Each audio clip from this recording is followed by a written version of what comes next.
I got Lucas McGill here. Tommy Lepore here from Blue Springs South. Brett Norfleet.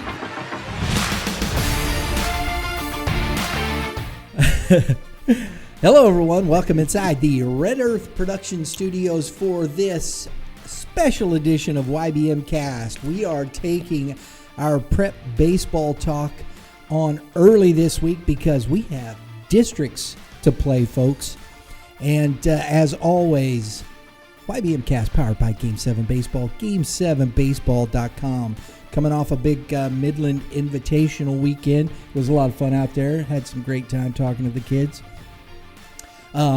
Best one was the 9U group that came over. It was a lot. This one kid, man, he was right in the microphone, 9 years old, talking about, he was giving some analysis. Really? It was pretty good. I'll have to check that out. It's on our show from Saturday. They were a lot of fun. It really was. It was really cool. And then you had some kids that knew some baseball trivia, bro. Really? Yeah. Wow. They were hammering it out. I have to remember them for the next trivia night I go to. There you go. That's it. Cardinal baseball, you know. We don't get too far away, right. But they did pretty good. So give it up for 9-year-olds answering, 1980s questions. Actually, I like that because a lot of these kids don't watch baseball. Right? So, I mean, they have to at least read or watch something to know it, or at least their dads or moms or somebody's telling them. Exactly. Love the history. And today, folks, as you can see to my right, we have back in the studio, I should say. Not on it. You're in it.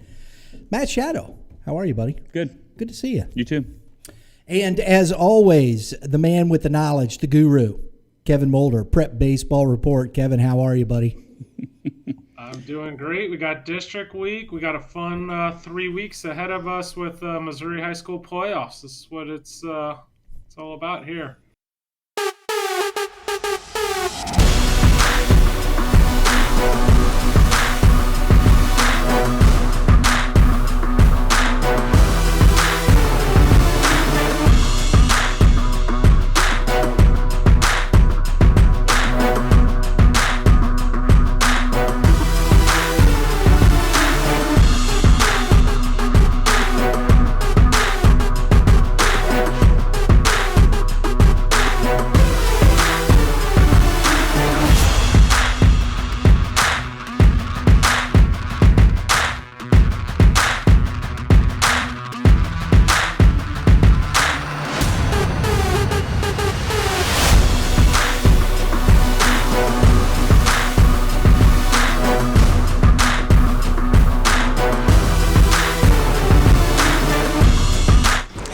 So we opened up in 2019, and basically there was a void in the area. I mean, we saw that there was an opportunity to have a retail store where people could come in and actually touch and feel the tangible object that they're buying.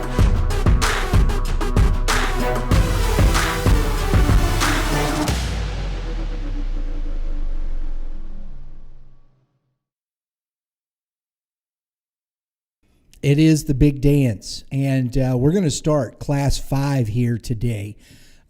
District 1, Class 5, we've got Hillsboro, the number 1 seed, 19-4.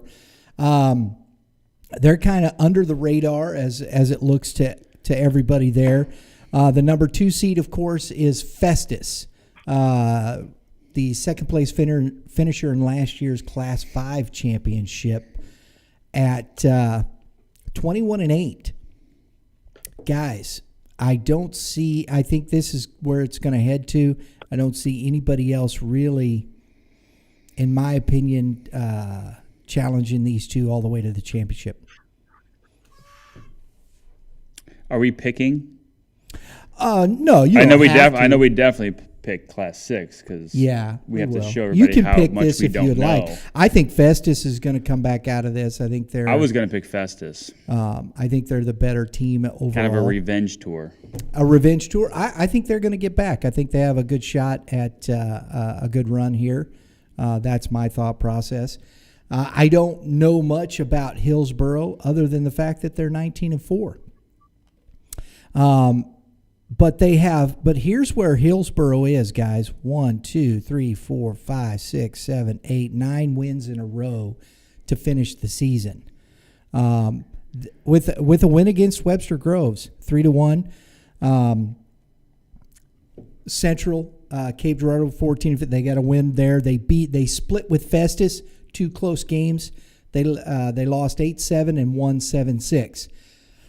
So there you go. I think it's going to be who's got more of their arms left. I think for that one, because they have enough time in between to throw them. I kind of favor Festus as well with the experience. Mason Shermer on the mound there, the Missouri commit, sophomore who started in the Final Four as a freshman for Festus last year. Hillsboro's having a great year. Good team led by Zach Reynolds, who's hitting over 450 with 4 bombs. It's going to, I don't think we get much further than those two. But it's going to be an interesting finals here. But I think I'm going to favor Festus in that one as well.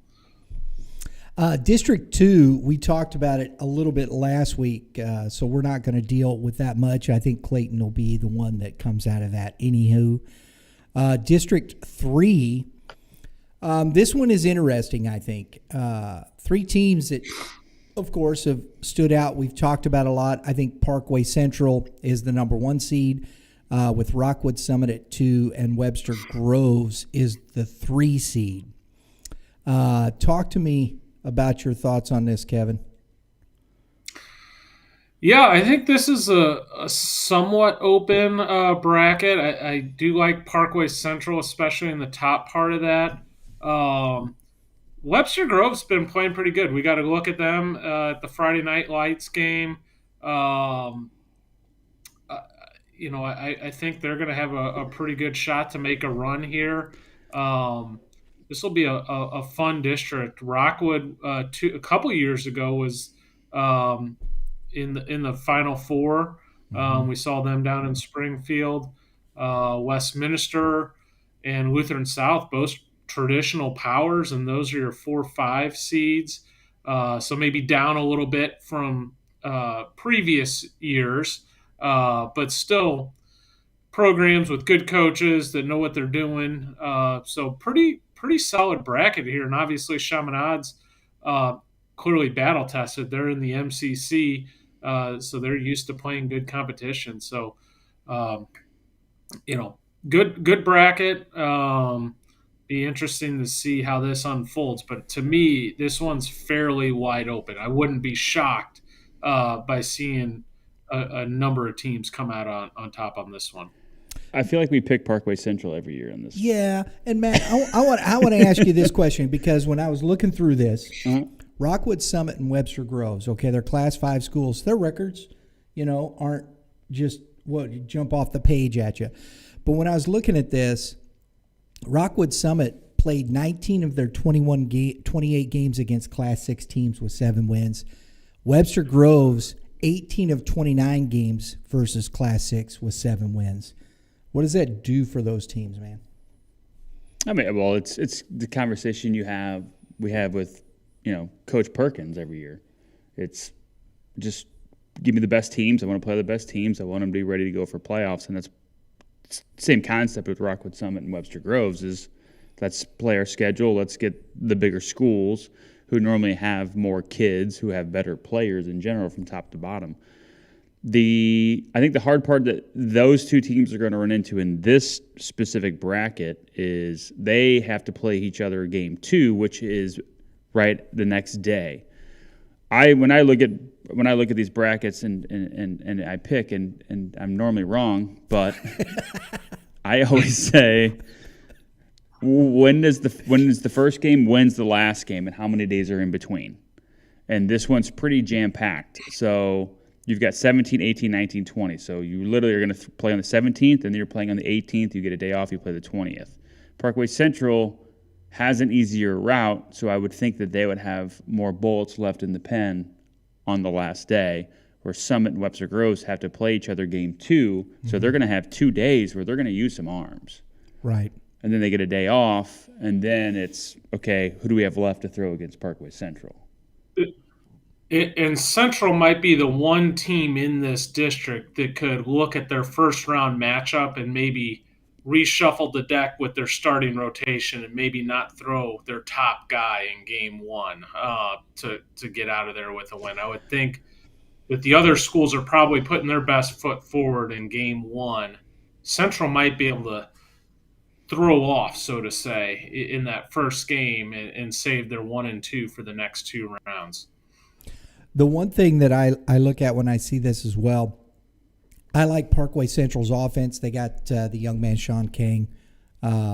He was part of the Missouri or the Greater St. Louis. There it is, Greater St. Louis Hall of Fame Rising Stars. That kid can play. He can hit. I think offensively, Parkway Central is the better squad up and down from what I've seen. So I think Parkway Central has that. And if you're, as you said, Kevin, throwing off there a little bit and can save some pitching till the end, I think that's the key to them moving that through this. Well, and the key that you said, if you're going to throw off, you've got to score runs, right? And that's what they do. So, and I think that's the biggest. Exactly. I think offensively, that's if you're able to do that and save a bullet, that's going to get you. And with Class 5, we all know they're on that same deal. They're going right to quarterfinals. So you got your guys resting again. Yeah. So I think that's a pretty good track there for Parkway Central. Although I would not count out Rockwood Summit, Webster Groves. I think they're coached well, good solid teams. So Parkway Central's right at the top there every year for a reason, right? It's good. Yeah. I mean, they've been good every year. Yeah. Well, last year they were in a really tough district with Zumwalt East and Zumwalt South, as I recall. So no, a little bit different. It was St. Dominic. St. Dominic. Okay. Because South was at Class 6 last year, and they're back down to 5 this year. Okay. That's right. So that is a great segue, though, Kevin, because we're going right into District 4. Thanks, Kevin. Well done. Try to speed up. And that District 4, there are 3 teams that stand out right away here in District 4. Of course, Fort Zumwalt South coming back down to Class 5, which, you know, it was a tough one. I thought they competed well in Class 6, but they're definitely at the top rung of the Class 5, and it showed 23-6-1 this year. They're number 6 on the coaches poll. Kevin, I think they're number 4 in the Class 5. Now, folks, I want to say something here real quick. I want to make sure, as we're talking about this, if you follow PBR and their large school rankings, they don't separate Class 6 and Class 5. You have all the rankings of the large, what they call large schools. Well, with Class 5 and Class 6 now separated, we're at the end of the season. I took what Kevin has with the on deck, and I took the top 5 Class 5 schools and just numbered them down through. So that's where, if you hear me say Fort Zumwalt South, they're the number 4 school in that, where they're on deck as listed when you count off all the Class 5 schools. Enough said. They've had a couple of good winning streaks, 6 and 7 game win streaks. Zumwalt South has the pitching. I think offensively, they're one of the more talented teams because they can score in multiple ways. I mean, to me, this is their district to lose. I mean, I'm not taking anything away against East or Dominic or Holt or anybody else that's in it, but the way that South has played all season and the teams they've played against and the depth that they have, this junior class is a class that we kept hearing about from South, and they're finally here as a complete group. This is their district to lose. I would agree. This district is formatted a little bit differently. We're still the 18th, and then it looks like we don't finish up till the following Monday. So it does space things out a little bit, which can help from a pitching standpoint as you go through and manage your pitching staff. Obviously, St. Dominic and Zumwalt East down there at the bottom of the bracket, and the 2 and 3 seeds. That's going to be a heck of a game if they happen to meet up in the semifinals. They got to take care of business in the first game. I think they will present a stiff challenge for Zumwalt South, but yeah, it's hard to say that Zumwalt South shouldn't be the heavy favorite in this. I do like that East squad a lot, specifically, and they had a great run last year. They had the pieces there, but I think Zumwalt South has showed us that they're the class of this district so far this year. And this year, the host school for this district is Hannibal. So everybody's got to travel up to Hannibal to play in that respect. So I think that's an interesting one. That'll be see how that and that may be why the scheduling, Kevin, you see that is a little different that way as well. Not sure, but now if they get rained out, do they move it, or is that why they have the extra day? Question. It may be the extra day. That's very possible. Because I know they got hammered up there the last couple of days. Yeah. And to Zumwalt East, for their ups and downs, they're 17-11. They finished fourth last year.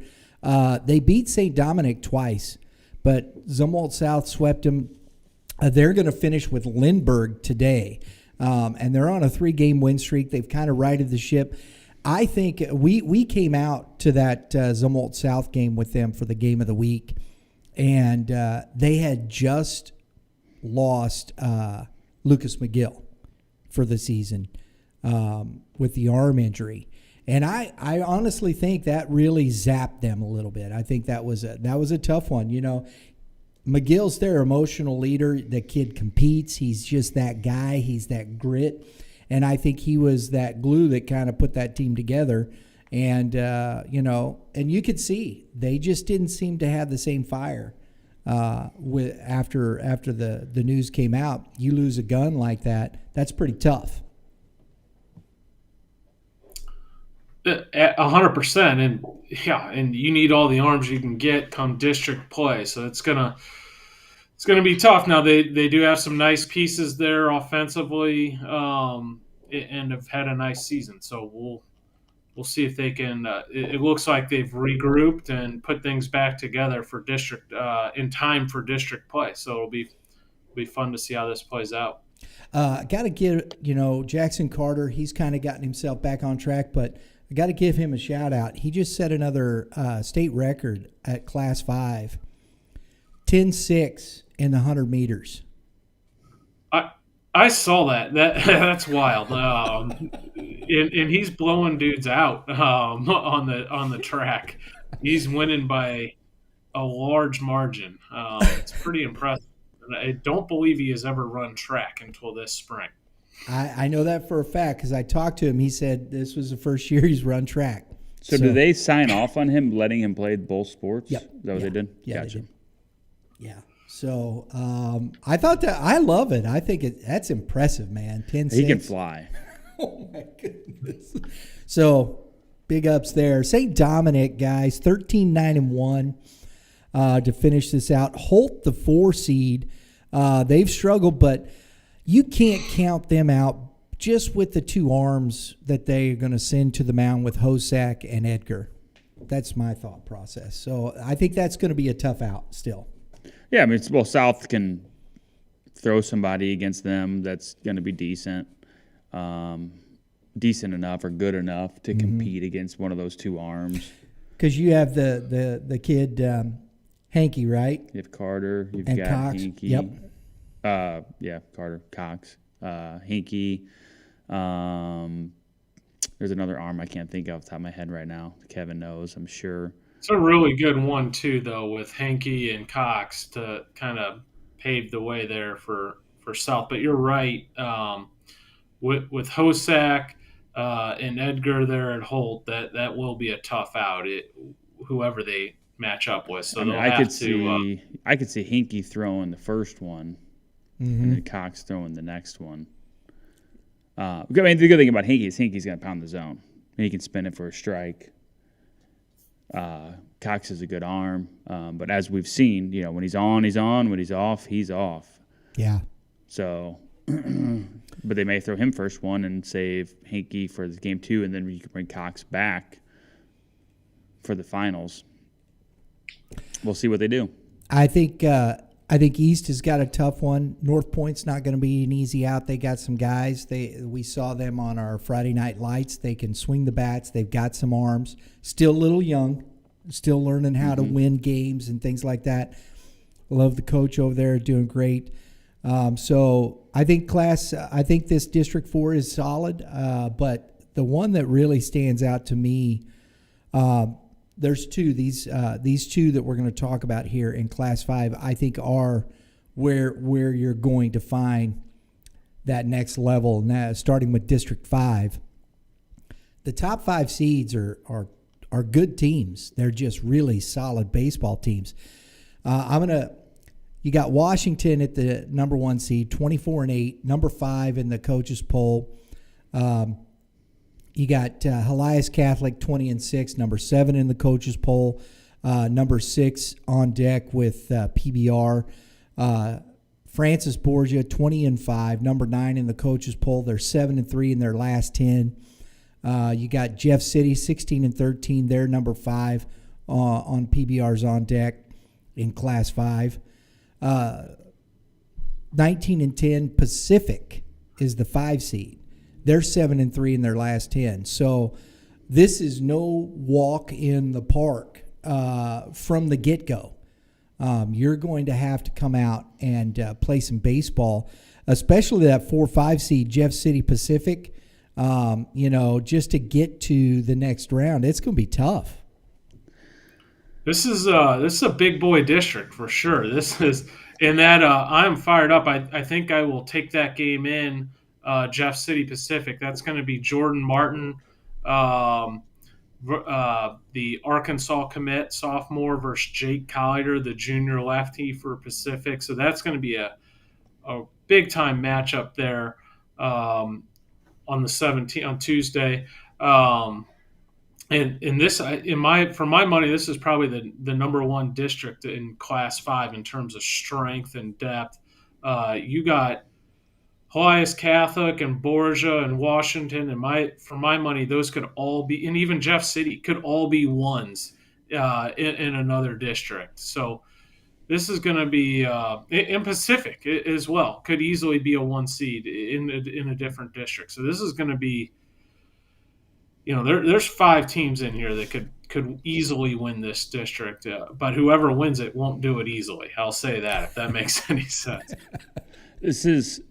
The other thing about it is it's spread out a little bit. You've got a couple days between each game, which from our perspective, I think that makes it more intriguing because now you're going to see big arms go early for when they have to, but you're also then going to possibly see big arms come back and throw again on Monday, right? Yeah. So if you keep it makes a team like Jeff City and Pacific dangerous because they're going to have to throw, and they are throwing their top guys, but they'll be able to come back on the 22nd to throw in a championship game. So now they have to figure out how to get past a Washington in the second round without their big guy. But if they find a way to do it, they'll be in great shape for the championship. And it's an interesting deal.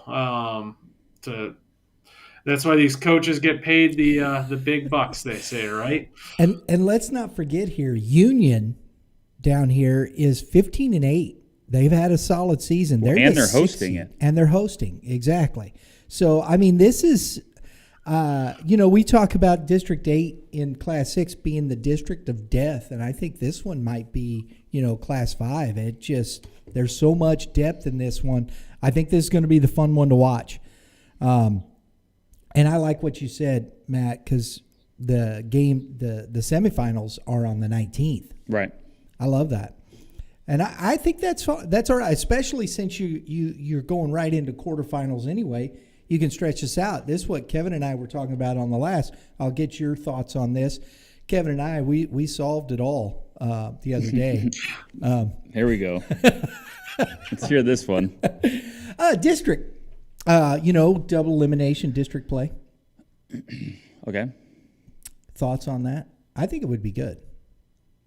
I'm all for it, but the question is, how long do you want this to go? Well, you're going right into quarterfinals of the week after. or in another week. So you could. So you would have to do 17th, 18th, 19th, 20th. So it would be like, which Kevin knows this, it would be like the JUCO, old way of JUCO, right? Where it was you win your first game, you move on, you go to losers bracket, you got to come through. Where JUCO switched, at least in Missouri, they switched it up a little bit. But it was, I mean, you had your 8 teams and you didn't win your first game. Good luck, buddy, coming through. Yeah. I'd be okay with that. I think it would. I think because that's what Kevin and I were talking about the other day. We've talked about this depth, right? It shows the teams with the most depth, and if you have the depth, you'll find a way to scratch your way through that. Well, and Misha could probably make more money because you'd have more games, right? Just depends on the field costs, like what they're paying for the field. Yeah, I mean, definitely. And if you can, and I don't care what anybody says. I know people go, "Oh, there it is." You got to have the money to be able to do all this stuff. You can't just, umpires cost money, right? Fields cost money. Everything costs money. So there's the one and done is fun for high school baseball. You like that? I do personally as a fan. As a coach, I'd rather have double elimination. But as a fan, fair enough. I mean, if they would pull it off, but they would have to be strategic about what fields they use because, you're gonna get rain and you have a rain day, and plus you get this time of year where I mean you get some bad rain. Some of these fields aren't. I mean, they're good high school fields, but they're not going to be able to sustain rain multiple times in a day or over a couple days. Well, just to finish off this district here, I want to go. Washington's 8-2 in their last 10. Elias Catholic 8-2 in their last 10. Francis Borgia 7-3 in their last 10. Pacific is 7-3 in their last 10. All these teams are playing well. Jeff City, on the other hand, they've had a little bit of struggle. They're 4-6. So everybody's playing well right now in this district as well. So I think it's going to be a tough one.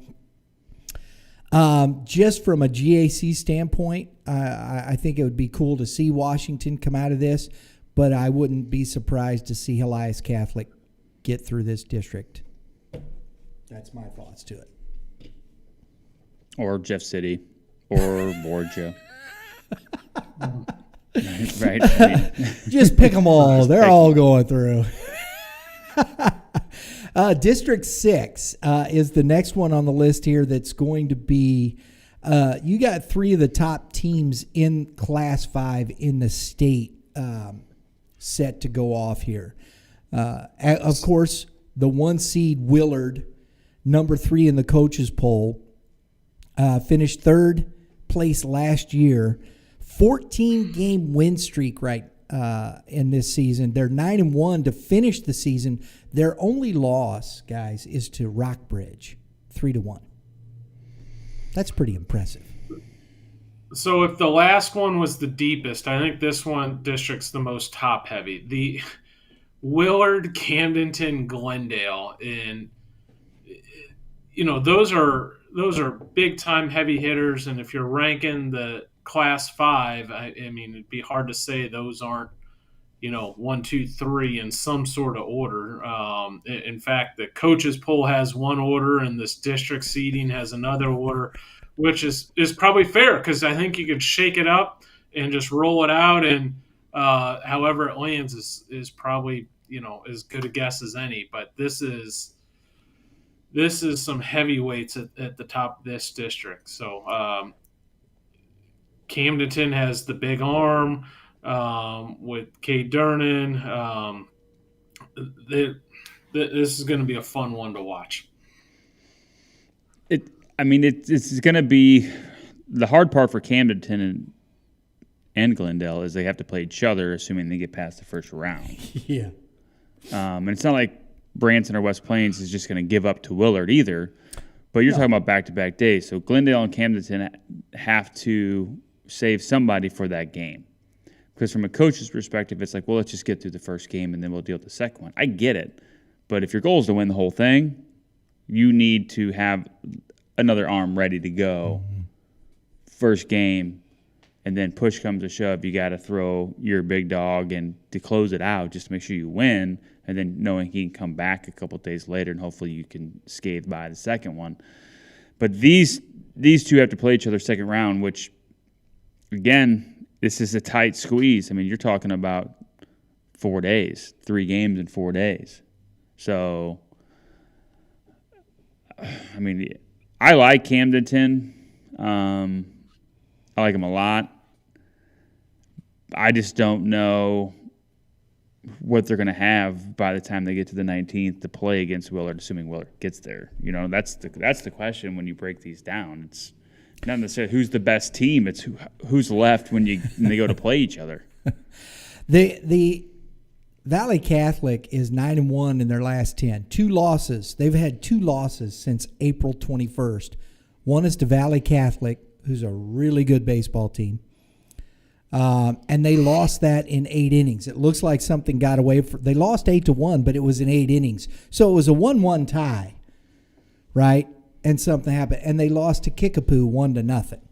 So they're number 1 overall in the coaches poll, as Kevin alluded to. And they're number 2 in the Class 5. He's had them there with Willard and Glendale. They've been up and down. Willard, Camdenton, and Glendale been sitting right there in the PBR on deck circle for pretty much the whole year. And then you have Glendale, who is 7-3 in their last 10. Their only losses in that are to Staley, Lebanon, and Nixa. So, I mean, super talented team. Sebastian Norman, sophomore, heading to Oklahoma State. Brooks Kettering, the senior leader, infielder, going to SEMO. That's a really talented team. So there's a lot of firepower here in this district. And not to mention, Glendale, early in the season, they've beaten Liberty North, Liberty, and Hickman. So you're playing that type of competition, Matt. Yeah, but I mean, they'll be ready. I'm going to go on a limb on this one, though. I'm going to go with Camdenton. Oh. Surprise everybody. Which means Glendale's going to win. I think these two districts, of course, I believe, I don't know how they set up the quarterfinals, but if I'm not mistaken, these two will come out in that same quarterfinal and face each other. Am I correct in that? Who's that? I believe so. District 5 and 6, right? I believe that's how it happens, yes. Yeah, so think about that. Yeah, District 5 and District 6 play each other on the 22nd. So they would still have time. That's tough. A few days. Well, that can't be true because this District 5 is technically supposed to end on May 22nd. So something in the scheduling is not right. So it'll be interesting, but I'm pretty sure that's the way it works out. So, I mean, that could be a district champion or a state championship game in the quarterfinals. I mean, which we've been very familiar with that. Yeah, right? Yeah, with how we've seen some of like the class. Actually, hold on, I take that back. We are in Class 5. 5 and 6 play on the 27th. Sorry, I had the date wrong. So yeah, that's right. So yeah, they would have time. Yep. That's going to be a heck. So we talked a little bit about District 7 last week, McDonald County and Webb City, the 1 and 2 seeds. Number 8, I want to go back. We talked a little bit about this, Kevin, but I want to look at these 3 teams because I think this is going to be a tough one. The number 1 seed, Kearney, 21-9. They're number 4 in the coaches poll. They're 9-1 in their last 10. And they're finishing with Ray-Pec today. They got wins over Glendale, Liberty, and Smithville. And Smithville's the number 2 seed, 23-10. They're number 8 in the coaches poll, 9-1 in their last 10. Wins over Lee Summit West, Oak Park, and Blue Springs.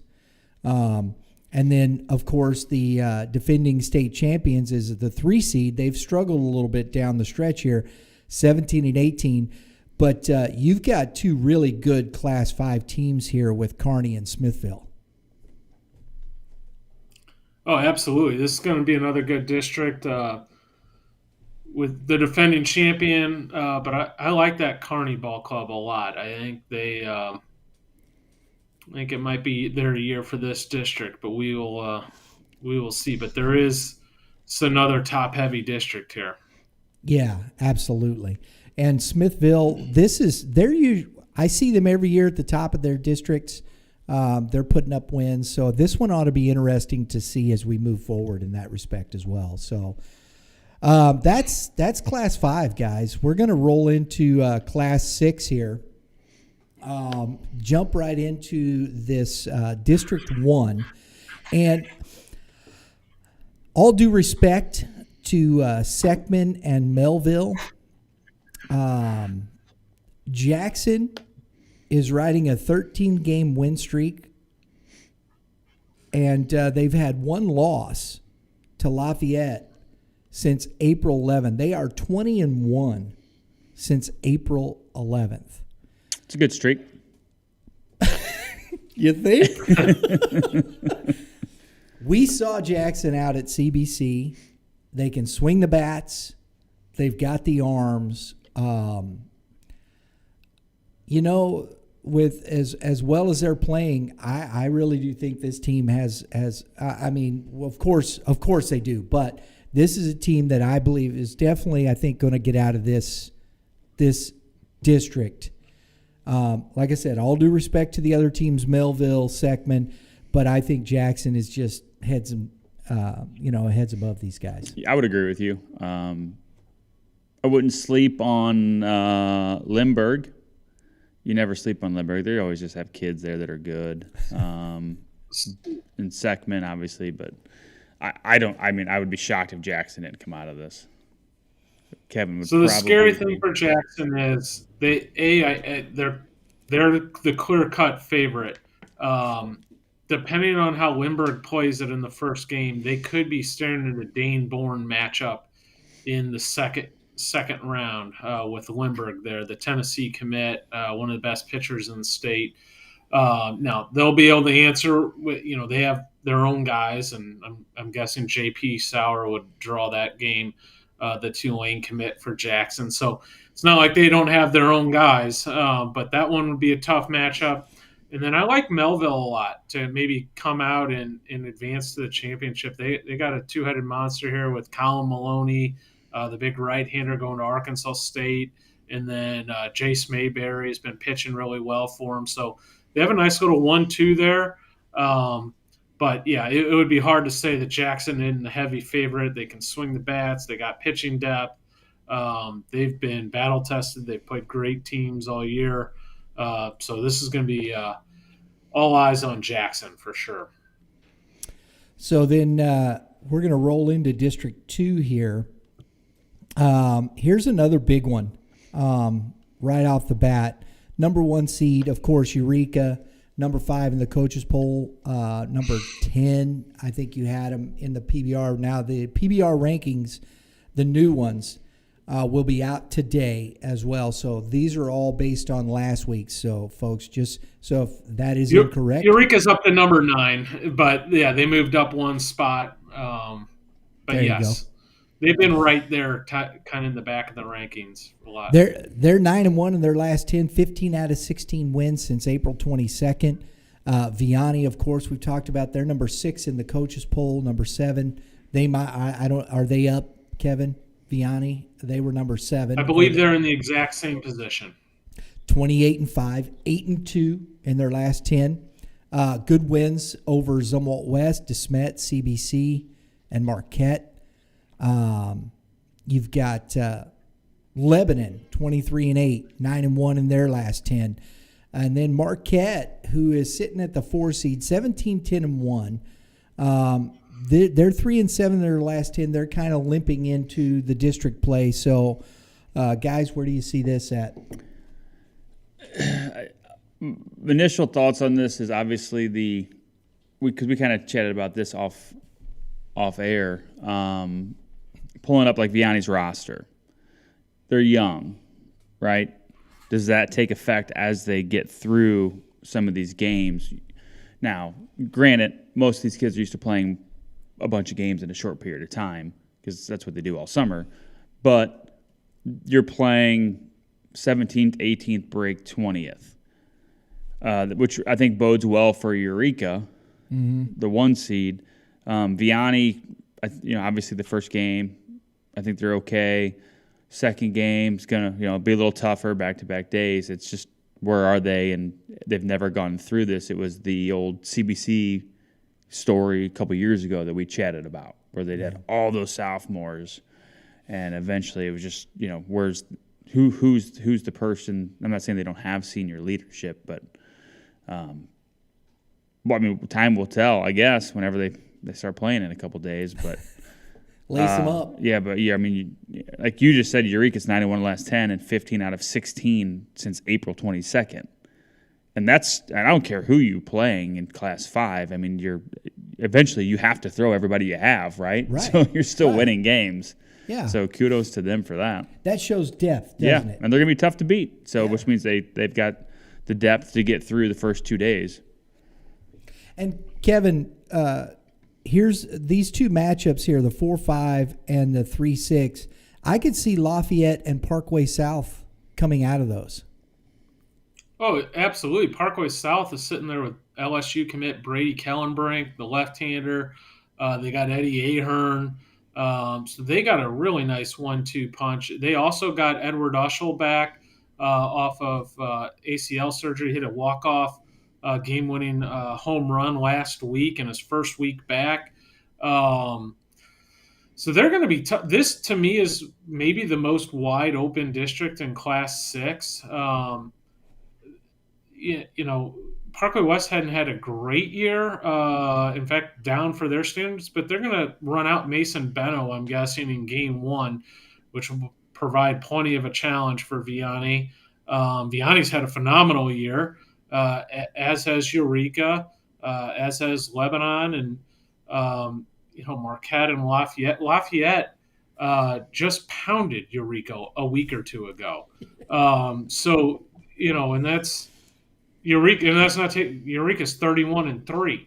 So this thing, for my money, is wide open. No result would surprise me in the opening round game other than, Eureka versus Waynesville in the first round. That's probably a significant advantage Eureka has over the rest of the district. But I think everyone else has to put their best foot forward from the start with these matchups. I just like that 4-5 to start with. It's a rivalry. I think that's going to be interesting to, you've got these schools that really just don't like each other. I know that firsthand because I had 2 nephews that went to Lafayette. And so I understand the veracity. There's some star power there, too. Yeah. Jack Kalbowski going from Marquette and Xander Schmidt, Lafayette. I mean, there's... Well, the good thing is neither one of those schools are hosting this. Yeah. I think it's at Eureka, it's at Vianney. Or is it Vianney? Yeah. Ooh. So that'd be interesting. That's always good. Take the weather out of play. Yep. Amen to that. So Eureka at the top of that, but I think this one's a pick 'em. I don't know who you pick in this district. I think as it plays out, you'll see who comes. But I think anybody. But who you picking, Brian? Yeah, but who you picking, Brian? Oh man, I can't. I don't know. Just picking it. Just pick it. Waynesville. I'll tell you what. Waynesville. Yeah, that's it. I like Parkway South. I just think coming up out of that bottom side there. Yeah, that's your 12 seed to make the Final Four in your bracket. Exactly. As you talked about, Kellenbrink, that kid is just good. And I think big arm there gets you. I think it gets through the district that way. If you're going to see that part of it, that's my thoughts. There you go. I'm probably absolutely incorrect, and you never know with baseball. Hey, check out my GAC predictions. You don't ask me, man. Number 3, we're moving on here. CBC, number 10 in the coaches poll. They were on deck in the PBR. I don't know if you've got them moved up this week, Kevin. Pretty much still on deck. They're still right there on deck. They'd be the 11th or 12th team in the state if we kept on ranking teams. Gotcha. 7-3 in the last 10. Got a good win over Staley in a 6-game win streak. You got DeSmet as the number 2 seed, 17-4-1. But they're 5-5 in their last 10 games, but they got a good win over Vianney. You have SLU there, 7-3 in their last 10, wins over Francis Howell Central, and Vianney. But I like this one because this, to me, I think once you, as far as the first round, I think this pretty much doesn't get interesting until the semifinals. But I love that Pattonville-Kirkwood first round matchup. I think that'll be fun. That will be a good one. Pattonville has a great record. Kirkwood's kind of caught fire here down the stretch. You'd probably expect them to run out Jack Pearson, senior lefty. We got a good look at him on the Friday Night Lights game a couple weeks back, and he threw a phenomenal game versus Webster. That's going to be a fun first round. That's the first round matchup in this district that clearly catches your eye. That should be a pretty fun game. And then, you go on another day from that. If seeds hold, that SLU to Smet game is going to be a fun one, I think. Both have big time pitching, so that's going to be a fun matchup there. Yeah, I was going to say outside of the championship game, the SLU to Smet game, assuming they both win, would be the game of the district. Yeah, I was going to say, for my money, CBC's lineup is the best in the state, 1 through 9. That lineup they roll out is ridiculous. And they're going to need to swing the bats if they're going to make a run through the state championship. That's a fact, and they can do that, man. I had not seen Caden Peer in a game. I hadn't seen I'd seen Zanatello, but some of these other kids, and I really like. We talked about him, the center fielder for CBC, Derek Pitts. Man, I like that kid. Derek Pitts, you got Jake McGee, sophomore heading to Mizzou, Ryan Stevens. It's Miles Berkey, Caden Peer. There's no relief in the lineup. You know what's funny? We were doing that game, and you were talking about the team home run record, and you were asking Caden Peer about it, and he's like, "No, sir, I think I tied it." And he was correct. He was talking about the individual home run record that he had tied. You were talking about the team home run record that he hit the homer to beat it for CBC. Yeah. So they're setting all sorts of home run records over there at CBC. They can't even keep them straight. There's so many going on. It's true. They're just banging the ball around the park, man. Oh, so that one will be fun. It'll be, some MCC teams squaring off. District 4, the hometown, the GAC district there, basically. Zumwalt West sitting at the number 1 seed. They are 28-8, number 3 in the coaches poll. Number 3, I would imagine they're probably in the similar spot, maybe down or up 1. I'm not quite sure, Kevin. They're 7-3 in their last 10. They've got wins over Rockbridge, Marquette, and Edwardsville, and they're 4-0 against Francis Howell. Francis Howell coming in tied for 7th in the coaches, 6th in the PBR rankings. 3rd place last year. They're 5-5 in their last 10, but they got wins over Nixa, Washington, Marquette, and Lafayette. Troy Buchanan is one to watch here. I think it's going to be interesting. 23-13. They're playing well. They've got guys. They're 8-2 to finish the season. They're 16-4 since April 11th. They've really taken a hold of that and played really good baseball down the stretch. And of course, the 4 seed Timberland, 19-15, 6-4 over their last 10, and then Francis Howell Central.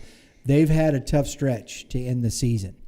And so I think between that 4 and 5, I think it's a gimme. But Troy Buchanan, I think, is going to give some people some fits in this district. This district, prior to the season starting, if you gave us these teams in this order, I think looks different than it does now, which is what normally happens in a season, with some injuries and with what's happened to some kids. Kudos to Fort Zumwalt West, because I wasn't expecting them to have the season that they had, and they lost a lot, but they're playing a team game, and they're playing it well. And I think this district lines up very well for them. Now, this is they've got, good 2, 3, 4 arms. This is crammed in 4 days. It's another one of those that's crammed in 4 days. For us as a fan, what would be more exciting than a Howell Zumwalt West 3 years in a row?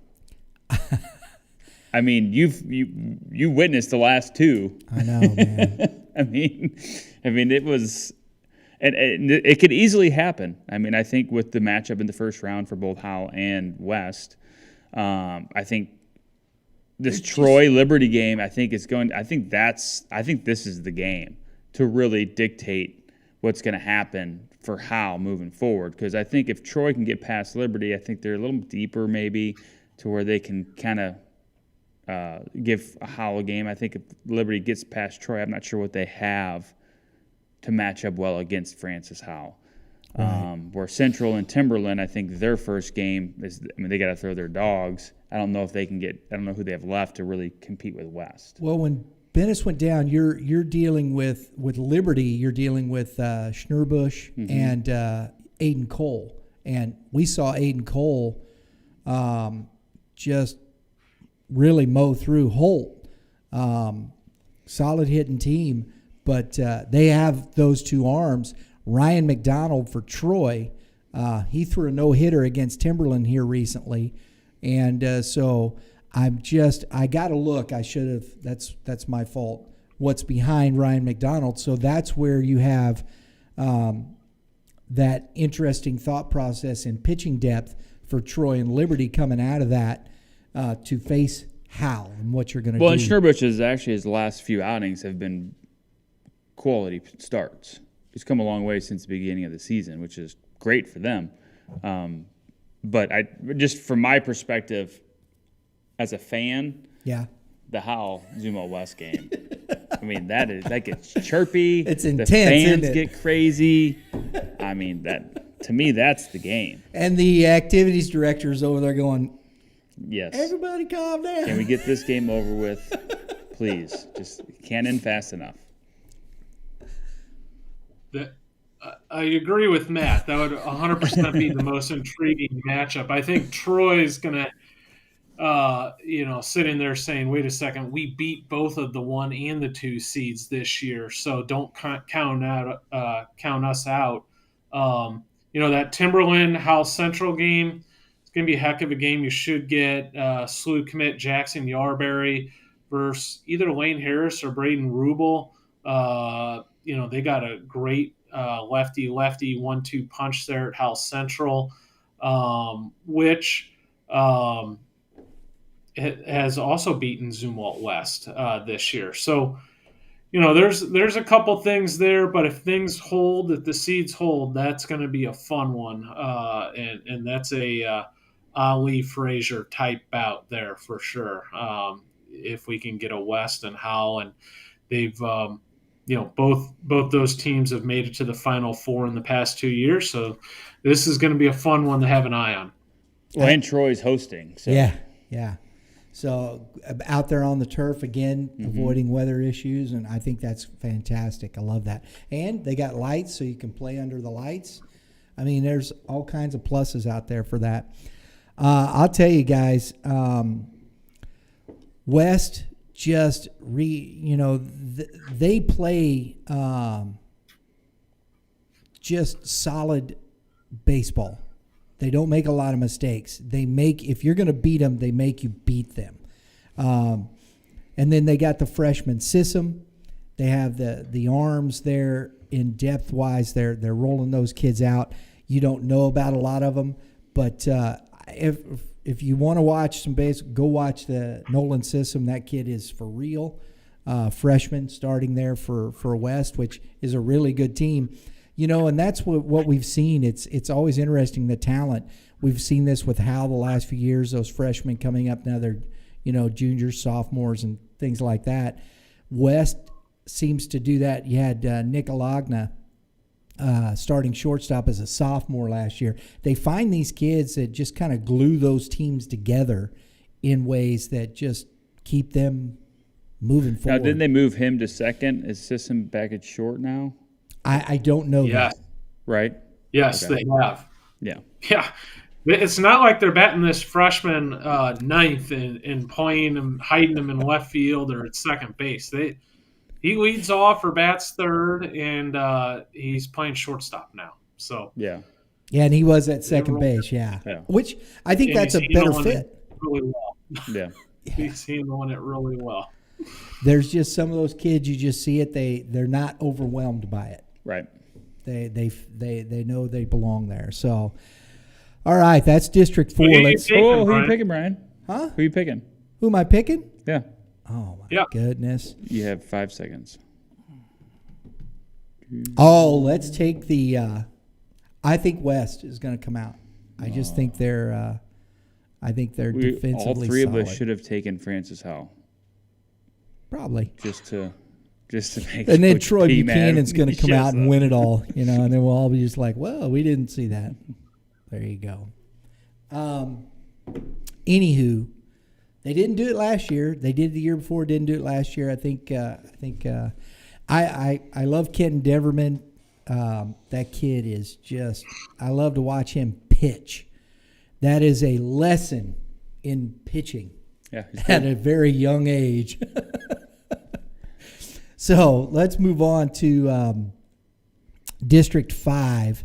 Here's another one of those big-time districts in this state. Number 1 seed, 25-5, Blue Springs South. They are number 1 in the coaches poll. Kevin, you had them number 2 last week. Where are they this week? Have them number 2 again. Okay. 8-2 in their last 10. 1-2 though against Liberty North, who is the number 1 in the PBR rankings. Correct? Correct. Yes. Dang, how'd I know that? Anywho, they're on an 11-game win streak after losing 2. They got swept by Liberty North. 11-game win streak after losing those 2 games. So they've righted that ship, got themselves back on track. The number 2 seed, 29-6, Rockbridge, number 4 in the coaches poll, number 4 PBR, pretty much the same place as well, Kevin. Yes. Gotcha. They are 7-3 in their last 10. They had 5 extra inning games going 3-2 in that over the last little bit. Their wins in extra innings were against Nixa, Hickman, and Fatima. They lost to Ozark and Staley. But, man, 5 extra inning games, that's a lot of baseball, man. Then you have Blue Springs. They were receiving votes from the coaches. They were on deck on the PBR, 6-4 in their last 10. They swept Lee Summit West. They got wins over Oak Park and Rockhurst. And then number 4 seed Green Valley. I think versus number 5 Hickman is the best first-round matchup in that district. Yeah, absolutely. That'll be a strong matchup, and clearly the one that stands out in that first round. A really strong district and one of the top ones in the state this year. Blue Springs South is our number 2 in the PBR poll, and Rockbridge, I believe, is our number 4. So one of those teams isn't getting out of districts, which is pretty incredible. And then Blue Springs South has one of the best left-handers in the state, and Cole Gibbler heading to Arkansas. So there's a lot of firepower in this district. This is going to be a fun matchup. Now, I do like Blue Springs South a lot. There's just a lot there. Depth-wise, we got to see them over here at the Best of the Midwest early in the season. So this is I still think that's the team to beat with Rockbridge knocking right there at the door.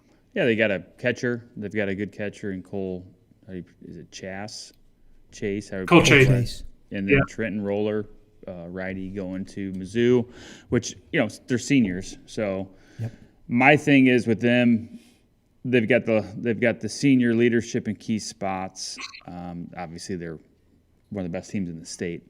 So, Isn't Grant Hollister there at Blue Spring South as well, Kevin? Yeah, Grant Hollister is one of the best bats in the state. Then you got Tommy Lepore, who's Lepore's going been to up to Cincinnati. 96 this year, heading to Cincinnati. There's no shortage of They've got the talent depth. at Spring Yeah. South. We talked about Yeah. them last year in the same situation. Yeah, and they finished second and Yeah. got beat by Liberty North. So, I mean, I think they're right there again. I think you could see this team right there in the Final Four again, because that's just the way it is. But Cole Gibbler, I think it was Blue Springs, right? Yes, Okay. he's at Blue Springs. Yeah. All right. Anybody? I think Blue Springs is going to come out of this, even with Rockbridge there and whatnot. I think Blue Springs or Blue Springs South? Blue Springs South. Gotcha.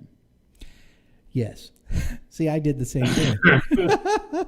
I think they're going to come out. I'm interested to see that Green Valley Hickman. I think that'll be a fun one to see what that gets up to.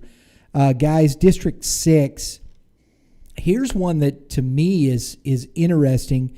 Just because Republic is the number 1 seed, they're not ranked anywhere. I don't know how much people know. They're on a current 10-game win streak. They finished today against Carthage, which is 3-26. So unless they just bring up the JV guy or the freshman kid to throw, I think they're probably going to get a win here today. They got wins over Park Hill South, Nixa, and Ozark. And number 2 seed is Nixa, the number 9 in the coaches poll, number 5 in the PBR rankings. I think they're still same place or a little lower, higher, Kevin? Should be same spot. Same spot. 7-3 in their last 10 games. But Republic, I think, due to that 10-game win streak, kind of jumped them in the seeding there. What do you guys think of that? Well, Republic's hosting. I'm going to keep this short and sweet. I'm picking Nixa. Good pick. I am too, because I think that's where. Kevin, thoughts?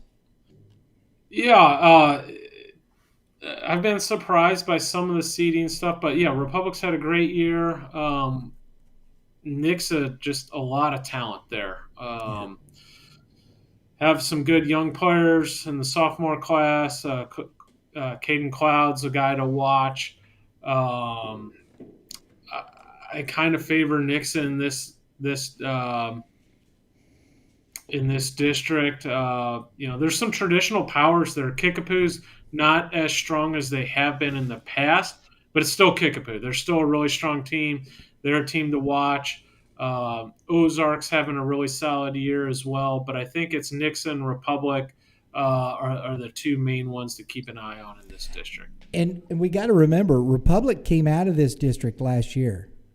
So it's not like, this is just kind of fluke out there. And the roles were reversed. I'm pretty sure Nixa was the 1 seed and Republic pulled the upset. So we'll see if Nixa can return the favor or not.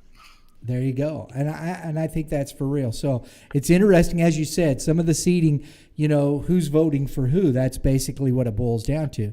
So, maybe somebody goes, I don't want to play that guy.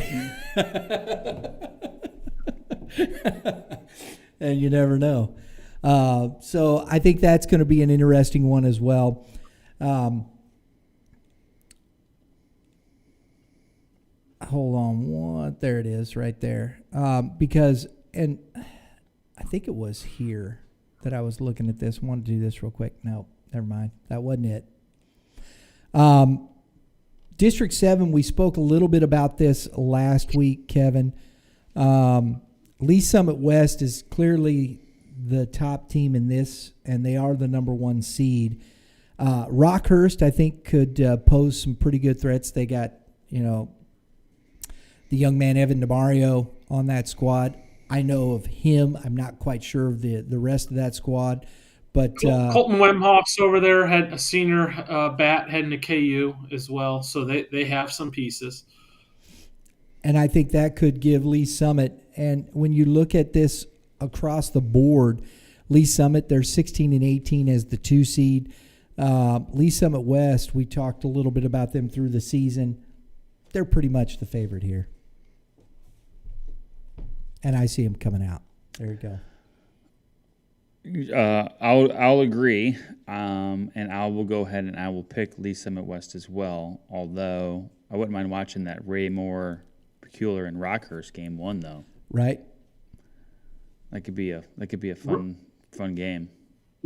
Ray-Pec has some big arms. Now they have underachieved a little bit this year. I think they're like 10 and 20, or were a couple days ago.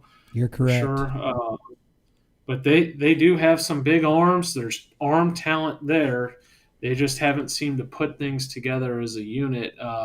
But you do see surprising things happen, and you need pitching to win in the postseason, and they have the talent to do it. So one to keep, something to keep in your back of the mind. But yeah, Lee Summit West, led by Drew Dickerson, is the clear front runner here in this district.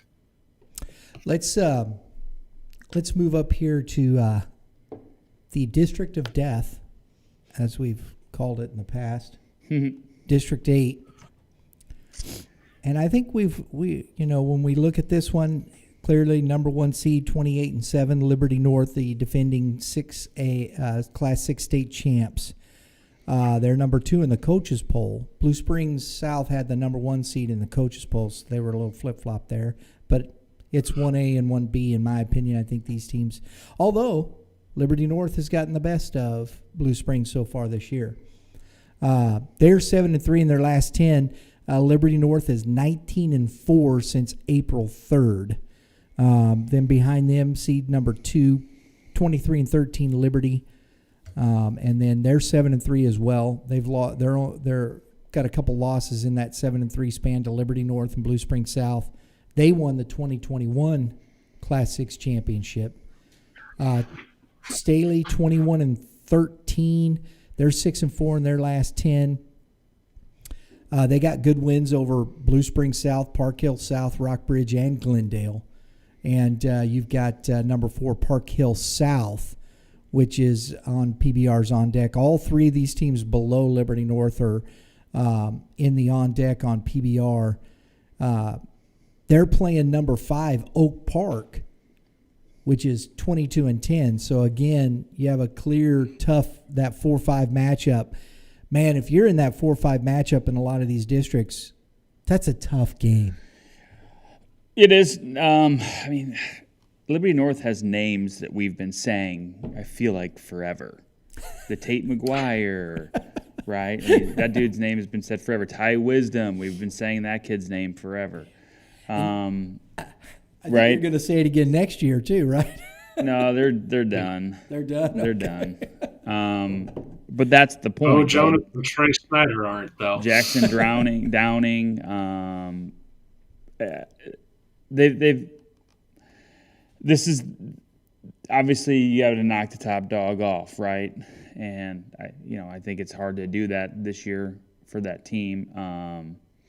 Obviously, you're adding Trey Snyder to that, who's a junior. Bo Jonas, I think is the other one, right? I'm thinking of the catcher. Yeah. These are kids that I've seen over the years in the summer. Right, So, I mean, right. I know who these kids are, and I've seen them not just play high school baseball. I've seen them play summer baseball, and I've seen them play at the highest level. They're good. I mean, they're all very good players, and it's just funny thinking of taking some of those kids and putting them on their same high school team. It's not fair. And which is, why they won last year too. But I mean, just the leadership they have and the positions they have. I think this entire thing is theirs to defend, and I think that's how they feel. And it's the same. I always do the college basketball analogy. If Duke gets everybody coming back, they're coming back to win again, right? Now, they have to come back, but Right. you know what I mean? What you mean, But though. I think I this get is to them. It's, hey, this is ours. This is one last hurrah. Let's go back to back. I agree. I think you're right. I think it's a good point. For my money, Liberty North's the most talented team in the state, top to bottom, pitching, hitting, the whole deal. They're the defending state champions. They got the most experience. They got the most talent. They would be my pick in this district, and not only in the district, but to repeat as champions in the 6A for Missouri. With that being said, this is still a really challenging district. Liberty's not going to be scared of them. Staley's not going to be scared of them. They're both capable of beating Liberty North. So it will be a challenging district. It's not a layup. It's not a gimme. If this was a double elimination format, maybe I would, say, yeah, it's going to be really tough for them to not win. But on a given night, absolutely, you could see Staley or Liberty rising up and getting them.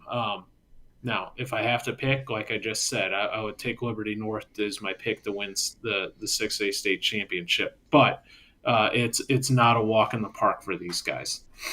You also have to remember, a team like this has had everybody throw their best at them all season long, because it's like, hey, we want to take down the champ. So Right. we'll see how they are, but I mean, this is a fun district. This is a really fun district. Yeah. And there's a lot of talent in this district. And when we've talked about this one before, as we said, the district of death, you have Park Hill down at the six seed. And they're hosting. Yeah. So go ahead, Kevin. I am happy the winner of this district doesn't meet the Blue Springs South Rockbridge winner. So those two would not play until the Final Four, which is, in my opinion, a good thing. I agree. You're probably going to see like at a least Lee Summit Summit West, West. out of that. And so, which is not going to beat Liberty North twice. Yeah. That's not going to be an easy one. So, I mean, it's, as you said, to repeat, you're going to have to run a pretty good gauntlet to, which, you think about that with this team here and the talent you've talked about. They won last year, and I think against some really good baseball teams. If they go back-to-back here, that's probably one of the best teams in the state. You're talking history. With the level of talent they're playing against, would that be a little much to say? It's in the argument. It would be an argument to be had. They'd be in the conversation. We'd have to do some digging. We'd have to bring out the guru, Kevin. We'd have to do some digging. They would 100% be put in that conversation. But, whether they're the best or not, that would never be able to be answered. But they'd be in the conversation for sure, just with the competition level that they face. But you look at the talent and how many guys they have moving on to college baseball, not only college baseball, Power 5 and big-time places. It's there aren't many teams in our state that have been able to put a roster together like this. There you go. Simple as that. There it is, folks. We're starting districts tomorrow. Some will start Wednesday. We're looking forward to it. It's going to be a lot of fun as we roll out into district play and into the state tournament. It's going to be fun. Kevin, last thoughts. Hey, this is the best time of year for high school baseball, and this is what it's all about. So best of luck to all the players and the coaches. You guys have worked really hard all season, and wishing everyone luck in district play. Kudos and ditto. And ditto. Exactly. We'll be back next week. We should be able to wrap it all up if we don't get no rain, right?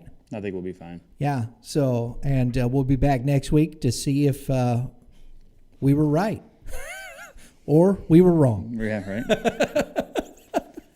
And what fell out. That's always the fun thing. You get to look at this and the anticipation of it, and then you come back and you're like, wow, I really suck. Hey, you said it. I didn't say it. That's just the way it is. A little self evaluation from time to time is good. well, you want to pick rankings and then you want to pick teams. It's just like filling out a bracket in basketball. I'm going to bring you to earth quick. Yes, it will. Yes, it will. Guys, as always, thanks. I appreciate it. Good to see you again, Matt. Hopefully you get to come back next week. Yes, sir. And we'll keep talking. And everybody, thanks for tuning in. We do appreciate it. Remember, comment below. We'd love to hear what you have to say about what we're talking about here. It's always fun to have the comments. Class 5, Class 6 going on. I know we didn't quite get to the lower classes, but we will catch up with them next week and talk a little bit about that once they go through the brackets as well. And with 16 districts, it gets a little tough to get those guys in. It's kind of brutal. But anyway, hey, big shout out to Orrin, though. Class 1. Those guys, they get into they're a good program. Hey, real quick, last thing, guys. I'm sorry, I meant to mention this. Dang it. I meant to do it right at the top. But I want, Kevin, this goes to what we've been talking about, what Willard Baseball regular season records, varsity 26-9, JV 29-2, freshman 24-9. The program, building that, I think that's key, and that's what we're seeing through there. I just thought I'd give a shout out to Willard Baseball down there, Coach McGee. That's good stuff right there, guys. So thanks again for tuning in. Everybody have a great day in the Lord. All you pitchers, Kevin. Keep throwing strikes. He's the pitcher over there, right? See, that's what he's got. And hitters. Hit them where they ain't. See, He was caught off guard. great advice from both these guys here. We'll see y'all next time.